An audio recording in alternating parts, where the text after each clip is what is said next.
Hello అన్నా నువ్వుట్రా అక్క. ఇప్పటికే కాలాతీతమైంది. మీరెంతో ఓపికగా నన్ను ఆశీర్వదించడానికి వచ్చి నన్ను మీ మంచి హృదయంతో మీ సంపూర్ణమైనటువంటి ఆశీస్సులు అందజేసినందుకు నా హృదయపూర్వకమైన నమస్కారాలు తెలియజేసుకుంటున్నాను. శిరస్సు వంచి పాదాభివందన చేసి మరీ తెలుసుకుంటున్నాను. ఇక్కడ ముఖ్యంగా చెప్పాల్సినటువంటి విషయం, మర్చిపోకుండా చెప్పాల్సినవి కొన్ని ఉంటాయి. అవి ఈ సభకి పిలవగానే వచ్చినటువంటి రఘురామకృష్ణరాజు గారికి, శ్రీనివాసరాజు గారికి నా హృదయపూర్వక నమస్కారాలు తెలియజేస్తున్నాను. ఎందుకంటే ఇందాక ఆయన చెప్పారు, స్వామివారి దర్శనం you won't get Darshan, he will give you Darshan అంటారు. భగవంతుడు ఆయన దర్శనం ఇవ్వాలి, కానీ మనం దర్శనం చేసుకుంటాం అనేటువంటి ఆలోచన చాలా పొరపాటు అని చెప్పడానికి అదొక నిదర్శనం. వాళ్ళు రావటం నాకు ఎంతో ఆనందంగా ఉంది. ముఖ్యంగా ఈ సభలో ఇంతమంది మనస్ఫూర్తిగా నన్ను ఆశీర్వదిస్తూ మాట్లాడుతున్నప్పుడు ఎవరు ఏదో రెండు ముక్కలు మాట్లాడాలి కాబట్టి మాట్లాడినట్టు ఎక్కడా అనిపించలేదు. ప్రతి వాళ్ళు వాళ్ళ హృదయాంతరాల నుంచి మాట్లాడిన భావన నాకు కలిగింది.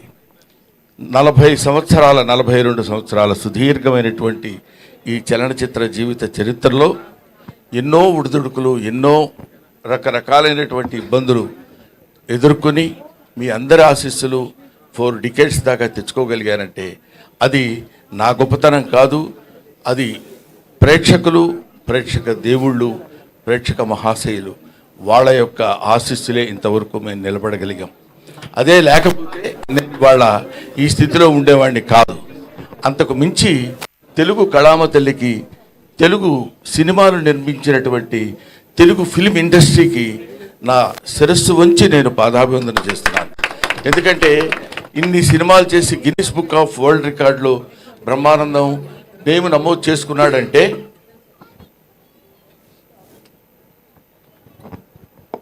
ఇన్ని సినిమాల్లో చేసి పేరు నమోదు చేసుకున్నాడంటే ఇన్ని సినిమాలు చేయటం గొప్ప కాదు, ఇన్ని సినిమాలు నిర్మించినటువంటి నిర్మాతలు, దర్శకులు ఉన్నటువంటి తెలుగు కళామతలి యొక్క గొప్పతనం.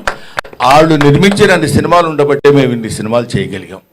కాబట్టి ఇటువంటి అవకాశాన్ని నాకు కల్పించినటువంటి మహనీయులకు అందరికీ చిన్న పెద్ద తేడా లేకుండా, ప్రభువెక్కిన పల్లకి కాదు అది మోసిన బోయీలు ఎవ్వరని, లైట్ మెన్ దగ్గర నుంచి అందరూ అందరూ అందరూ ప్రతి వాళ్ళు సహకరించి మేము ఈ స్థితిలో ఉండటానికి, ఈ స్థితిలో ఉండేటువంటి పరిస్థితికి తెచ్చినందుకు వారికి శతద సహస్రద పాదాభివందన చేసుకుంటున్నాను. ముఖ్యంగా నేను ఈ ఫిలిం ఇండస్ట్రీకి రావడానికి మూలకారకులైనటువంటి వ్యక్తులు మా గురువు గారు కీర్తిశేషులు జంధ్యాల గారు, తర్వాత చిరంజీవి గారు, ఆ తర్వాత రామానాయుడు గారు. ఈ 3 పేర్లు నేను ఎందుకు చెప్తున్నానంటే, ఎక్కడో నేను నటిస్తున్నటువంటి నాలో ఉన్నటువంటి యాక్షన్ని క్యాచ్ చేసి తీసుకొచ్చి వీళ్ళకి ఇండియా సినిమాకు పరిచయం చేయాలని, అప్పుడు చంటబ్బాయి సినిమాలో చిరంజీవి గారు నటిస్తుంటే ఆయనకి నన్ను పరిచయం చేసి, ఆ పరిచయం ద్వారా నన్ను చెన్నైకి తీసుకొచ్చి చెన్నైలో అందరికీ పరిచయం చేసినటువంటి చిరంజీవి గారు, ఇప్పుడు చాలా గొప్ప యాక్టర్ అండి, చాలా బాగా యాక్ట్ చేస్తున్నాడు, బ్రహ్మాండంగా నవ్విస్తాడు, పెద్ద కమెడియన్ అవుతాడని ఆయనకి వెళ్ళిన ప్రతి చోటకి చిరంజీవి గారు నన్ను వెంట పెట్టుకుని వెళ్ళి అందరికీ పరిచయం చేసి నన్ను ఈ స్థితికి తీసుకొచ్చినప్పుడు జంధ్యాల గారు వీడైతే చాలా బాగుంటుందని అహనా పెళ్ళంట సినిమాలో నాకు ఆ క్యారెక్టర్ ఇచ్చి నన్ను కీర్తిశేషులు కోట శ్రీనివాసరావు గారి అసిస్టెంట్గా నన్ను నియమించి ఆ క్యారెక్టర్ చేయటం వల్ల అది పెద్ద హిట్ అయ్యి బ్రహ్మాండమైనటువంటి పేరు ప్రఖ్యాతులు ఆ సినిమాకి రావటం, అందులో సినిమాలో నటించినటువంటి అందరికీ రావటం,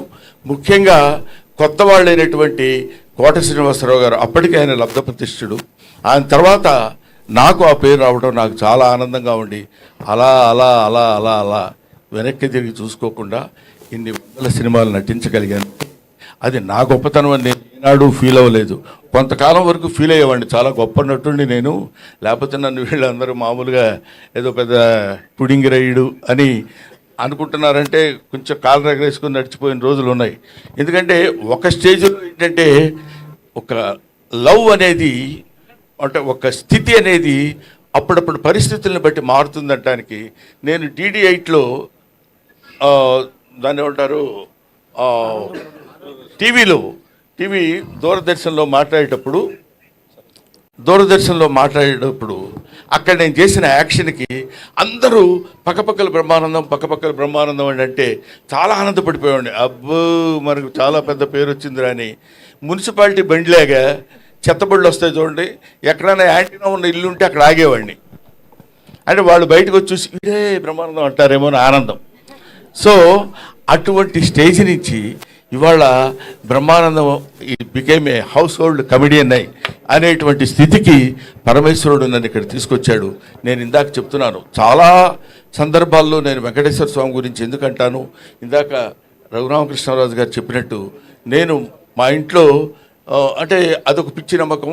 మిగతా వాళ్ళ నమ్మకంగా ఉండొచ్చేమో కానీ ఎవడో ఒకరిని నమ్ముకుంటే వాడు మనకు సాయం చేస్తాడులే అని మనం అంటుంటాం చూడు.